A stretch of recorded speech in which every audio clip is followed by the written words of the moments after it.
India's E20 petrol policy is facing fresh questions, with the country's chief economic advisor backing the return of a lower ethanol-blended option. An opinion piece written in the Indian Express, Nageswaran and Department of Economic Affairs consultant Akash Pujari argued that E10 petrol could be sold alongside E20 to address concerns among owners of older vehicles. India made E20 the only petrol variant available at pumps from April 1st, after reaching the 20% blending target ahead of schedule. The government says the policy reduces crude oil imports, saves foreign exchange and supports farmers. But the new proposal focuses on India's older vehicle fleet, estimated at around 75 to 80 million two-wheelers.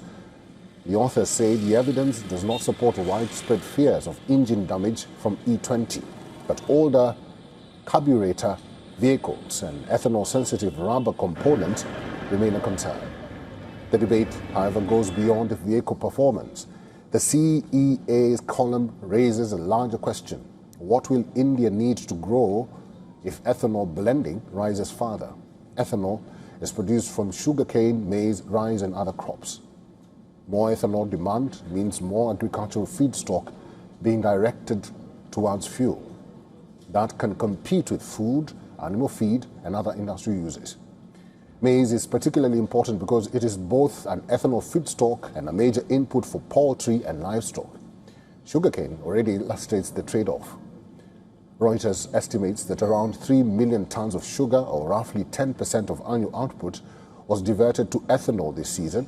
If sugarcane-based ethanol is restricted, as the government has considered, the required ethanol would have to come increasingly from other crops. The concern becomes sharper if India eventually moves from E20 towards E27 or E30.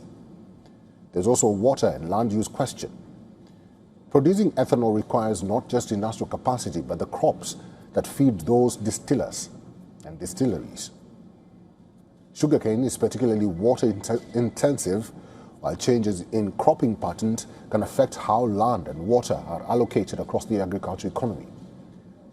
Nageswaran and Pujari argue that these decisions can be difficult to reverse once farmers, distilleries and supply chains are built around fuel production. The immediate recommendation is therefore to bring back E10 alongside E20, giving owners of older vehicles a lower blend option while retrofitting takes place. The government, however, has said there is currently no proposal to return to E10 or offer multiple petrol blends nationwide.